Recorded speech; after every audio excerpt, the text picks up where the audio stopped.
સમાચારમાં આગળ વાત કરીએ આણંદની તો આણંદ ડિવિઝનમાં પોલીસ દ્વારા ઝડપી પાડવામાં આવેલ વિદેશી શરાબનો મુદ્દામાલ આજે બેડવા ઓવરબ્રિજ પાસે પોલીસ દ્વારા નાશ કરવામાં આવ્યો હતો। આણંદ ડિવિઝનના આણંદ ટાઉન, આણંદ રૂરલ, વિદ્યાનગર, ઉમરેઠ, ભાલેજ, ખંભળોજ અને વાસદ સહિતના 7 પોલીસ મથકોમાં ઝડપાયેલ વિદેશી શરાબનો મુદ્દામાલ આજે નાશ કરવામાં આવ્યો હતો।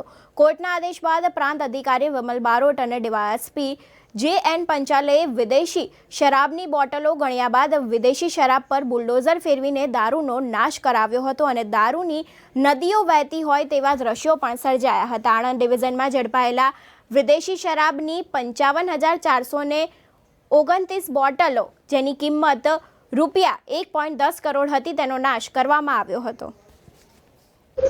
આણંદ ડિવિઝનના કુલ 7 પોલીસ સ્ટેશનમાં નોંધાયેલા વિવિધ 70 જેટલા ગુનાઓ અને એના સંદર્ભે જે પણ દારૂ પકડાયો હતો એના નાશ કરવા માટે નામદાર કોર્ટનો આદેશ મેળવી અને નાયબ પોલીસ અધિક્ષક શ્રી દ્વારા દરખાસ્ત કરવામાં આવી હતી અને એના સંદર્ભે આજે દારૂ નાશ માટેનો કાર્યક્રમ રાખવામાં આવ્યો હતો।